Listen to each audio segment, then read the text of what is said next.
Hey guys, Sarah Ansboury here, and I have something I cannot believe I haven't made a video about this before. I find this is a crazy important thing. It's a grip issue. Okay, so a very common mistake that I see players make is they're doing this stuff. Okay, I hear that like wonky kind of elbow kind of situation. Okay, and what I see a lot is that thumb. Okay, so that thumb goes right there on that square. That's not where we want it. We want this thumb around the paddle. You can almost think of like a little bit of a V shape. Your index finger and your thumb are kind of holding that paddle in this forward motion. Okay, so what happens when we've got this grip right here and set is now what we're doing when we move from forehand to backhand is we are moving from our shoulders. Okay, so what happens a lot is our non-dominant hand is dead to the world. Okay, it's at the side here. So naturally what we end up doing is we manipulate with our thumb and our elbow. Okay, it's a very common thing that people come to me and they want to fix, okay, when they have a lesson. So it's actually a lot easier than we think it is. It's a non-dominant hand issue. It's getting your shoulders involved.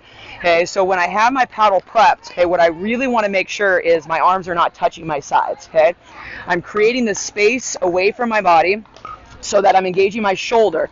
So if I'm going towards a forehand, now I'm going to separate my hands and open the paddle. If I'm going to a backhand, turning my paddle over to this side. Now if that ball is going up high, I'm opening my paddle. Okay, now I don't even mind if that ball is on this side of the body coming over like this and taking a forehand.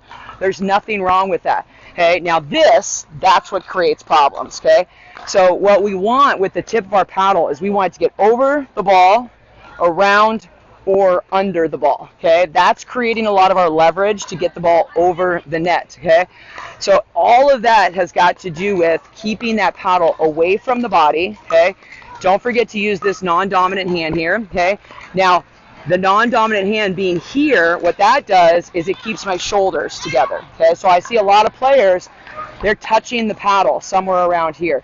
Well, the problem with that is now this is what my elbow does. Okay, so what I want, if I want the tip of the paddle to be what leads over the ball, when I grab this part of my paddle, it actually ends up cocking this direction, and we end up snapping and pulling and doing all sorts of stuff like that.